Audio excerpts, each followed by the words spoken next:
Hey, hi, hello, and welcome back to another edition of Tea Tome, where I share with you all the books I've been reading lately, give you an update on my work in progress, and for this particular episode, I'm going to be sharing what's on my Summer TBR. If you're new here, hi, my name is Melanie Steele, and I'm the author of 3 non-fiction books all about cozy living, and I'm currently writing my first novel, The Lunar Quartz Library, which is a cozy fantasy. If you're new to Tea Tome, as well as sharing everything I've been reading, I also share what tea I'm currently drinking. So for today's episode, I am having this apple rosehip and raspberry ripple tea from the English tea shop. So this is what I'll be sipping as I'm sharing everything I've been reading. This is very good. I have not actually had that tea before. It has been in my kitchen for quite some time, but given it's a nice bright sunny day, something that was apple and raspberry flavour just seemed very appropriate. Okay, let's dive in with our first book. So first up is Divine Rivals by Rebecca Ross. Divine Rivals is YA and is fantasy.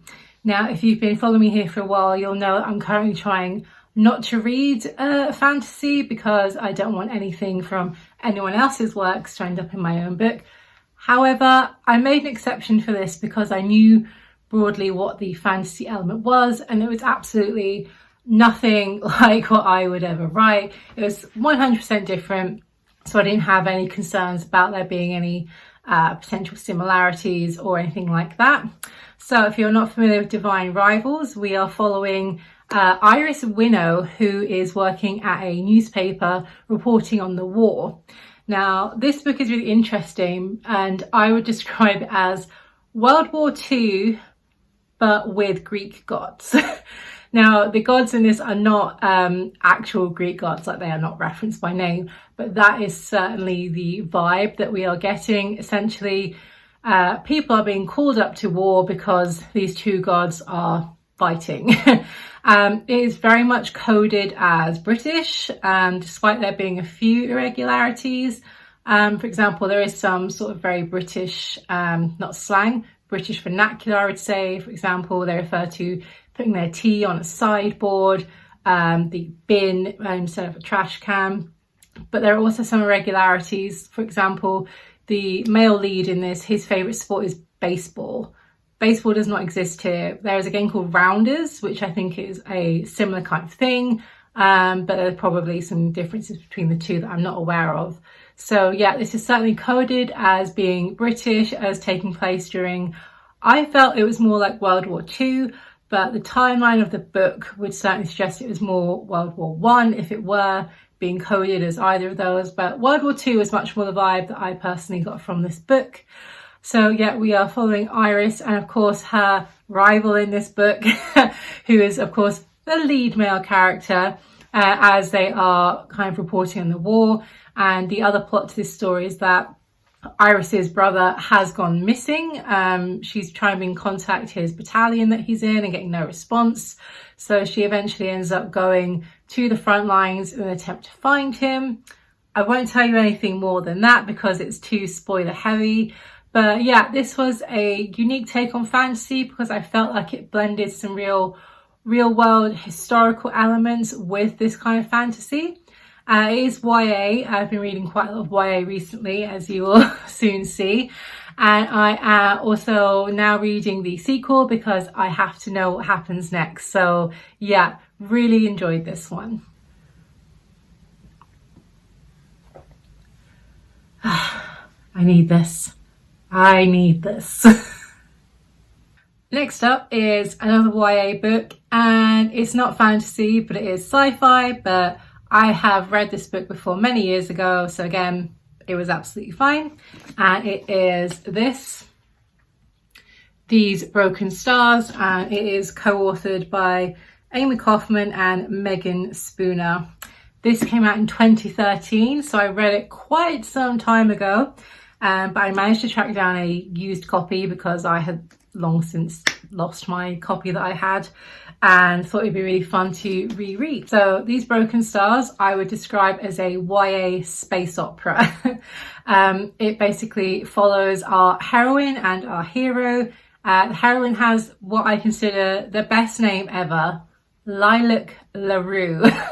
It's awesome. I love this name.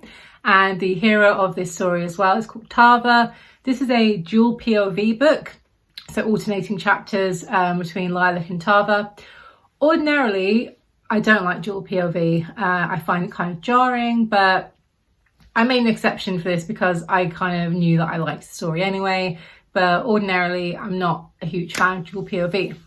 So this story, obviously, is a space opera. It takes place in space. And we start off with Lilac LaRue, who is, of course, the richest girl in the universe aboard this huge luxury space liner. And they are traveling, and there's like 50,000 people on board. It's huge. It's like a giant cruise ship in space. Our hero, Tava, is basically in the military, and he is on board being the face of it. He's very young and he's been promoted, so he is very much the face of the military, who in this world are dealing with people who are rebelling against terraforming. And of course, terraforming planets makes a lot of money. Lilac LaRue is basically the daughter of the richest man in the universe who makes his money terraforming planets. Now, they're all having a wonderful time on this spaceship. Then, of course, the worst thing happens. It comes out of hyperspace and it crashes. And of course, the only two survivors are Lilac LaRue and Tava, who have previously met. And of course, they don't like each other. Not at all. They are from two very different worlds. But when they realize they are the only two survivors and they have to work together, you see where this is going. Enemies to lovers. It's a really good plot for that. This actually takes quite a dark turn for YA later on in the book. But I thought when I first read this book, and I still think this now, that this is such an atmospheric book. It really evokes these feelings of isolation that they are feeling when they are stuck on this planet, a planet that doesn't make a lot of sense to them. Tava is kind of well versed in the mechanics of a terraformed planet and what should be there at a certain time. Nothing makes sense, and of course they realize there's something very off about this planet. So there is this kind of fantastical element to it, but it is still very much a story about two people who have crash landed on a planet and are just trying to survive. But yeah, if you wanted to read something that is sci-fi without being too heavy on the science and maybe a little bit of fantasy, I would recommend these Broken Stars. It is part of a trilogy, and I am planning to read the other two books soon. Next up is a book that I basically picked up because I didn't want to read anything that was fantasy. I needed something that was just completely different, and it is Sarah Cannon's The Disappearance of Vanessa Shaw. This is a YA thriller. Yeah, I've been on a YA kick, guys. So what? I like YA. Who cares? This is a YA thriller, and as you can tell by the title, it is about a girl called Vanessa Shaw who has gone missing. Thrillers, YA or otherwise, are really not my thing for most of the time. However, I am a big fan of Sarah Cannon, who ordinarily writes YA, urban, fantasy, paranormal romance. So for that reason, and pretty much that reason alone, I decided to give it a go. I also know that she had struggled so much with writing this book, and I just felt like I really needed to see how it all come together in the end. And I have to say, I enjoyed this so much more than I thought it would. This is again a story that is told with multiple POV, which is still not my favourite, but it worked for this story because essentially all of the characters who were friends of Vanessa Shaw are coming back together a year after she's disappeared. There are still no answers as to what happened, and they decide to get together to kind of honour her memory and maybe move on with their lives. And of course, one of the characters has the idea that she really wants to solve what has happened here. And each chapter, when we're going between characters, we're learning very much that they were all keeping secrets of some kind, and that those secrets ultimately played a part in The Disappearance of Vanessa Shaw. There are also chapters with transcripts, obviously not real transcripts, it's a fictional book, and text messages, which I thought really added to the overall kind of thriller and investigation type vibes of this book. And I did not see the ending coming. I thought I did. In the last maybe 4 to 6 chapters, I was like, it's this person, it has to be this person. But she span it completely 360 at the end. I was like, oh, I was very wrong. Very wrong indeed. So yeah, I really enjoyed this. I don't think I'm going to become a thriller reader. I think this is very much, I just like Sarah Cannon and I'll read pretty much anything that she's writing. But it was good to read a book that's something a little bit different and outside of my usual.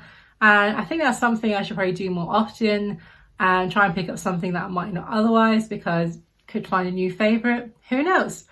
So those are the 3 books that I have been reading, and now let's get into my summer TBR.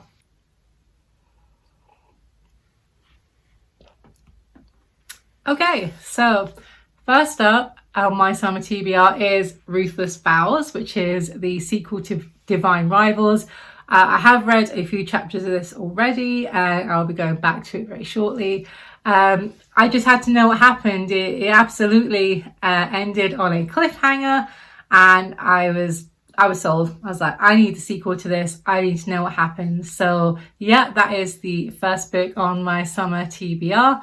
I also just really love this book so much that I want to get the special editions of it with the sprayed edges, because currently I have them both on ebook only. Next up, as I also mentioned, is the next book in the Starbound trilogy, which is This Shattered World. So you can see the artwork is very much in line with the first book.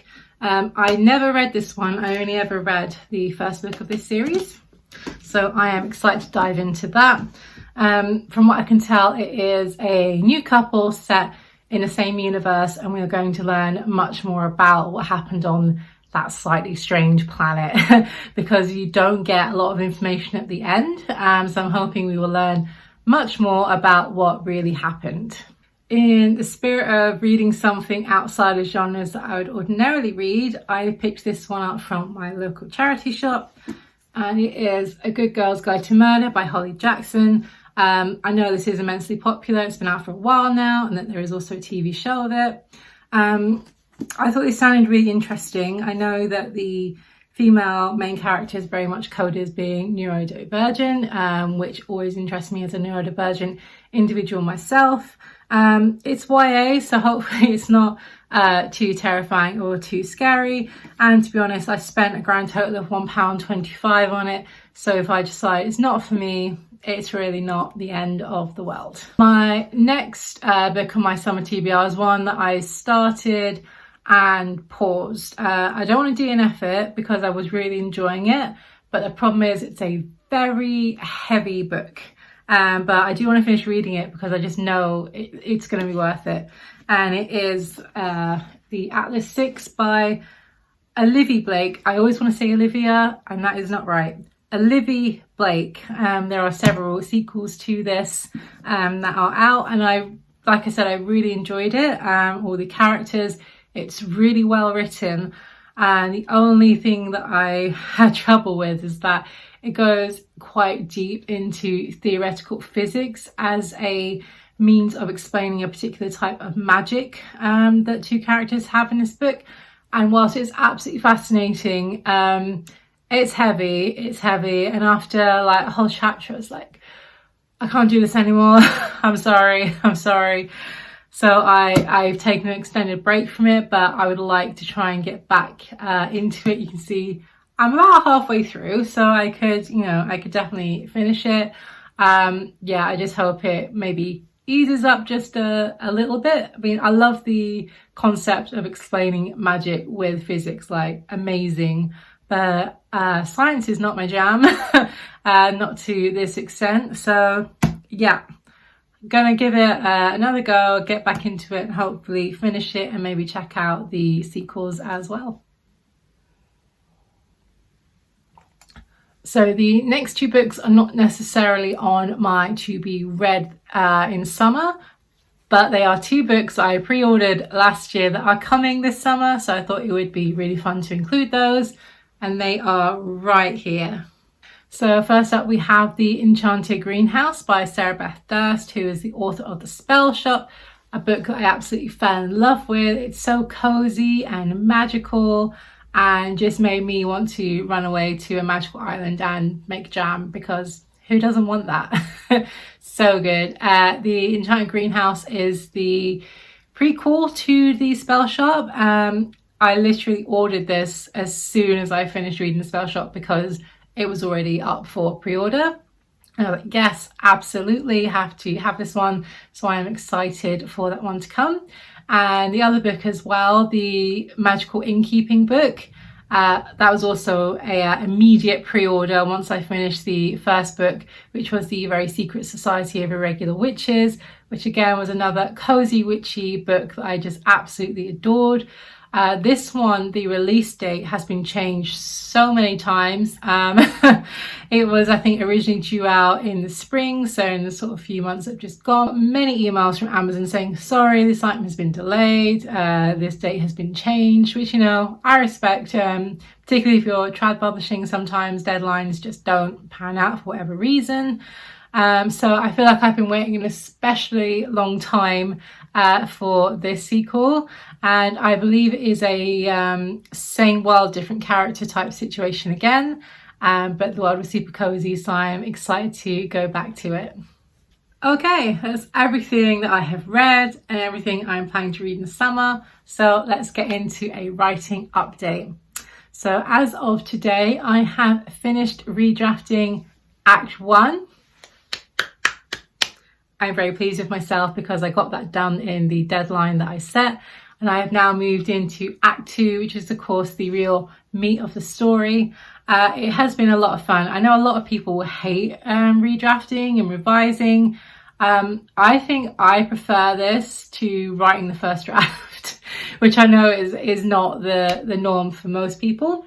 I think with the first draft, getting the ideas from kind of here to the laptop was quite difficult, maybe because it was my kind of first novel. And I found that as I was writing, it wasn't flowing as easily at times as I expected. But by the time I had gotten to the end of that first draft, so much had fallen into place in my mind. I knew so many things I wanted to change, but I resisted going in and changing them until I had finished that first draft, or else that would have just gotten really messy. I needed to get to the end so that I could see where I was going to change things in the lead up to that. So I had a great list of ideas. I knew what was weak and needed to be stronger. The other thing that I'd struggled with in drafting this book was the romance subplot. It just didn't feel as romantic as I wanted it to. Whilst it is a subplot, as it's not a romantic, it's not front and center of the story, it just felt off. It just, like, the chemistry was not there. Like, if I'm writing this and I don't feel the chemistry, no one reading this would feel the chemistry. And I realized there were just a few things about the romantic interests that were not helping the situation. So I had to go back and revise what I was doing with that person, where they came in the story. Just essentially, they got a complete makeover, and now they are someone who is a much better fit, and definitely more of a potential love interest for my female main character. So that was a good part of redrafting, was realizing that, oh, actually I know what to do with this person now to make everything fit in a much better way.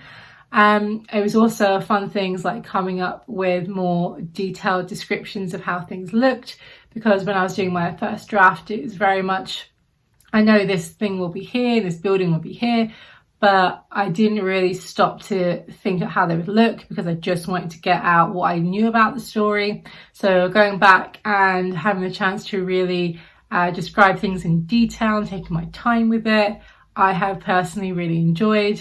And essentially, I just feel like this book is going from strength to strength with these edits and this drafting. And I'm really excited to get this out to beta readers, hopefully in 2, possibly 3 weeks, and then I'm one step closer to publishing. So yeah, that is my update. I'm in the redrafting process and really enjoying it. I am excited to get this out to betas and see what they think. And then hopefully, I'd love by the end of Q3 to get this published and out into the big wide world. But we shall see. So there we have it for another edition of Tea Tome. I hope you have enjoyed this video if it is your first one. I am planning to upload these at least once a month, providing I have, of course, read some books so I can share with you guys what I've been reading and give you updates. And you know, the cozy vibes, having a cup of tea. I like the idea that maybe when you're watching this, you're also having a nice cup of tea or perhaps a cup of coffee. And yeah, it's just a lot of fun to upload these ones. So there will be more coming your way. So if you are new here and you have enjoyed this video, I'd love for you to hit the subscribe button and give it a like. And also maybe drop a comment down below about what you're planning to read this summer. Have you read any of the books I've mentioned? I would love to know. Thank you so much for watching, and I'll see you guys again soon. Bye.